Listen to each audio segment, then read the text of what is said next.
Hi friends, welcome to our channel. இன்றைக்கி என்ன dish பார்க்க போகிறோம்னா சேனைக்கிழங்கு மசாலா கிரேவி தாங்க பார்க்க போகிறோம். அதுக்கு வந்து நம்ம சேனைக்கிழங்கு வந்து இந்த மாதிரி கியூப் கியூபாக கட் பண்ணி எடுத்து வச்சுருக்கோம். இப்போ வந்து நம்ம அதை மேக்னேஷன் பண்ணி வச்சிடலாம்.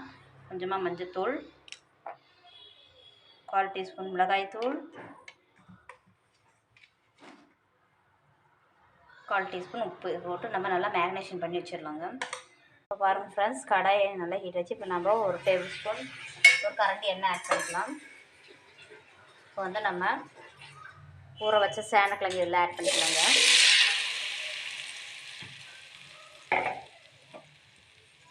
இப்போ வந்து நம்ம நல்லா ஃப்ரை பண்ணிக்கலாங்க. ஒரு 10 நிமிஷம் எண்ணெயிலே நல்லா வேகட்டும். இப்போ இந்த கடாயில் நல்லா எண்ணெய் ஹீட் ஆகிடுச்சு. இப்போ வந்து நம்ம ஹோல் ஸ்பைசஸ் ஆட் பண்ணிக்கலாம். வெங்காயம், பச்சை மிளகாய், கருவேப்பிலை ஆட் பண்ணிக்கலாங்க. இப்போது வெங்காயம் ஃப்ரை ஆகிற கொஞ்சமாக உப்பு ஆட் பண்ணிக்கலாம். கொஞ்சமாக மஞ்சள்தூள் ஆட் பண்ணிக்கலாங்க. நல்லா ஃப்ரை பண்ணிக்கலாம்.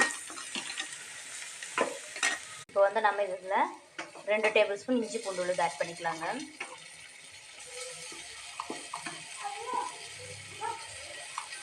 நம்ம நல்லா ஃப்ரை பண்ணிக்கலாம். இஞ்சி பூண்டோட பச்சை வாசனை போகிற அளவுக்கு நல்லா ஃப்ரை பண்ணிக்கலாங்க. பாருங்க ஃப்ரெண்ட்ஸ், மிக்ஸி ஜாரில் ஒரு 4 தக்காளி கட் பண்ணி போட்டிருக்கேன். இப்போ வந்து நம்ம இது கூடவே முந்திரி பருப்பு ஆட் பண்ணிக்கலாம். நம்ம நல்லா நைஸாக அரைச்சி எடுத்துகிட்டு வந்துடலாங்க. இப்போ பாருங்கள் ஃப்ரெண்ட்ஸ், வெங்காயம் நல்லா வெந்து வச்சு இப்போ வந்து நம்ம தக்காளி முந்திரி விழுது ஆட் பண்ணிக்கலாம்.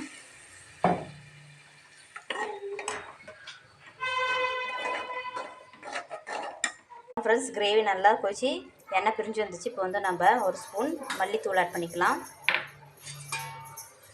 ஒரு 1/2 டேபிள் ஸ்பூன் நம்ம கறி மசாலா தூள் ஆட் பண்ணிக்கலாங்க.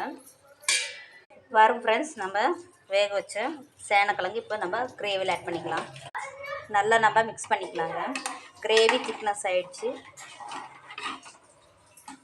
நம்ம கடைசியாக நம்ம சீரகம், மிளகு தூள் ஆட் பண்ணிக்கலாங்க. நல்லா நம்ம வதக்கி கலக்கி விட்டுக்கலாம். 5 நிமிஷம் நல்லா கொதிக்கட்டுங்க.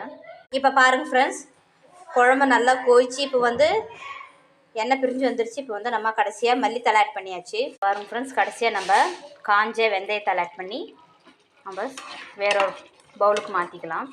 சைடெல்லாம் எண்ணெய் பிரிஞ்சு வந்துருச்சு. இப்போ பாருங்கள் ஃப்ரெண்ட்ஸ், நம்ம பூரிக்கு சேனைக்கிழங்கு மசாலா கிரேவி சாப்பிட்டு பார்க்கலாம் எப்படி இருக்குன்ட்டு. சூப்பராக இருக்கும் ஃப்ரெண்ட்ஸ். இந்த கிரேவி சப்பாத்திக்கு, பூரிக்கு, இட்லிக்கு, தோசைக்கு சூப்பராக இருக்கும். டேஸ்ட்டு வேறு லெவல். நீங்களும் இந்த டிஷ் செஞ்சு பார்த்துட்டு எப்படின்னு கமெண்ட்ஸ் பண்ணுங்கள். இந்த வீடியோ பிடிச்சி லைக் பண்ணுங்கள், ஷேர் பண்ணுங்கள், சப்ஸ்கிரைப்